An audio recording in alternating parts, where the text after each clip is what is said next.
News Alert.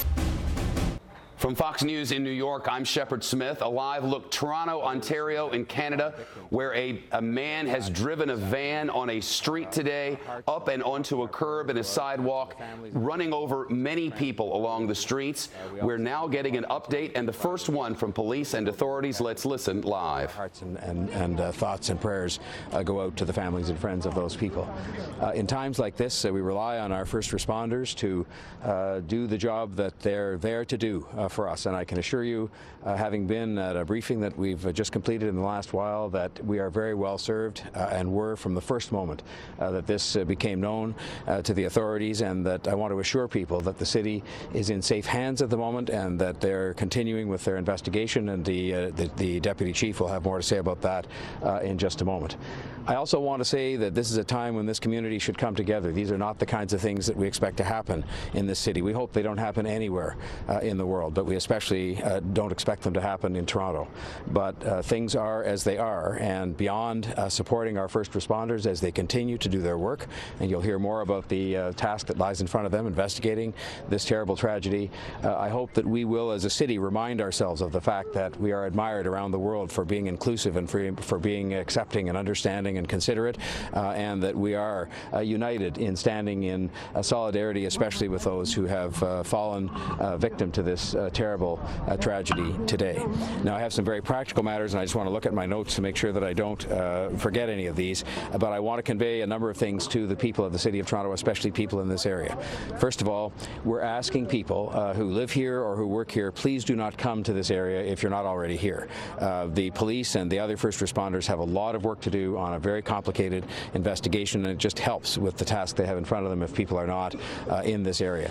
Secondly, we've asked, and we are asking, that all of the businesses and buildings that are office buildings where people work during the day, that those people would, in an orderly fashion, close those businesses for the remainder of the day and ask people to go home. It is close to the end of the business day for many people in any event, but we're asking if people will close their businesses, and we're asking for those businesses that are on the east side of Yonge Street that they use Doris Avenue for those who are trying to leave by car or on foot, and for those on the west side that they use Beecroft. In other words, we're trying to keep people off Yonge Street near the scene of this tragedy so that the police can continue with their investigation, and so that there's as little chance of any kind of disturbance of the scene of this incident as possible. So we're asking that to be the case. I have already asked that the city government building at Mel Lastman Square be closed for the day, and I think again it was close to the closing time, and so again I'm hoping those people are leaving that building in an orderly fashion. We're asking that people who are coming home to this area please do the same thing. If they can use Beecroft to the west of Yonge Street to get to where they're going, and if they can use Doris to the east, that would be very helpful. We have Toronto Police Service officers, and we have as well people from our Transportation Services Department here to help with the traffic flow so that people can get to where they're going. But obviously people do have to come home, but again, if they don't have to come home for any reason, then again it's going to be easier if they don't come tonight, or if they come at a later hour, so that not everybody is coming here at one time. With respect to public transportation, as people will know, we have had the subway closed at the North York Centre station today, but the trains have been passing through. Passengers are asked to get off at Shepherd, and the trains then go through on to Finch, and people are not able to get on or off at North York Centre, and in fact the trains are empty traveling between those two stops going northbound. We're asking people to... Well, they're obviously doing local stuff at the moment. For those of you who are watching on Fox television stations and my network stations across the country, I want to let you know what's happened so far today. There was this van, the driver of this van got onto a city street, the northern reaches of Toronto, about 18 miles from the city's core, and ran over a number of pedestrians. Witness described him running over a number of signs, a bench, scraping up against a utility pole, running over any number of people. We're waiting for the authorities who are behind the mayor at the moment to give us the specifics on that, and we're expecting it any moment. We know that from the local trauma center, the hospital, at least 8 people have been taken to local hospitals. 1 died in a local hospital. 4 others are listed in critical, and others in less severe shape. We know that there are some, we don't know how many, who died on the streets of Toronto along Yonge Street this afternoon when this happened, just about 1:30 Eastern Daylight Time this afternoon. Shortly thereafter, we got a picture of the vehicle which the suspect was driving. This vehicle, a white Ryder van, as you can see. The van fled after running over these pedestrians, and eventually police were able to capture a suspect in quite dramatic fashion. Watch and listen to takedown.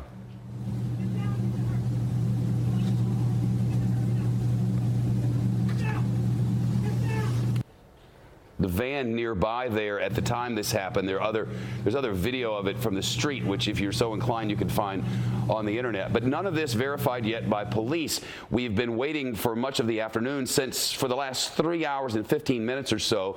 The one bit of official news that Toronto police have put out is that they have captured a suspect, though they have not said the charges related to this suspect or what the motivation might have been.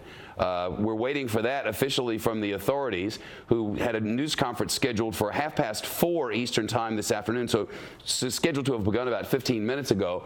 But simultaneously to all of this, in Toronto itself, the members of the G7 were meeting in Toronto and holding a news conference at that time. So the two events were sort of overlapping as we waited for the Toronto mayor and police to come forward. Of course, the question of the day is it believed that the motivation in this place was terror? Well, the police chief is speaking now. Maybe we'll learn. Good afternoon. My name is Acting Chief Peter Ewan. I'm here to relay some information to you as to what happened today on Yonge Street. Approximately 1:30 this afternoon, Toronto Police received a number of calls from citizens indicating a vehicle was driving on Yonge Street and striking a number of pedestrians between Finch Avenue and Shepherd Avenue. At this time, what is known to us is we have located that vehicle. The driver is in custody right now, and he's been investigated to the events that took place this afternoon. I also want to offer my condolences to the families and the victims of this tragic event that took place. We can confirm for you tonight, right now, we have 9 people that are dead, 16 that are injured. Toronto Police Service has mobilized all available resources, and I can assure the public all our available resources have been brought in to address this tragic situation and to investigate this situation. And I also want to assure the public, the rest of the city, are adequately policed by our other resources. As the mayor said earlier, we will be establishing 2 hotlines. One is for victims and families to call for the loved ones. The other one is for, more importantly, for witnesses to call in, because this is going to be a complex investigation. Toronto Police Service will be here for a number of days to shut down a busy stretch of Toronto, but this what is required, because this is going to be a long investigation with multiple witnesses, with a lot of surveillance cameras, and namely at 1:30 this afternoon there were a lot of pedestrians out enjoying, a lot of witnesses enjoying the sunny afternoon. So we're urging anyone that saw anything, please call Crime Stoppers or call Toronto Police Service and let us know.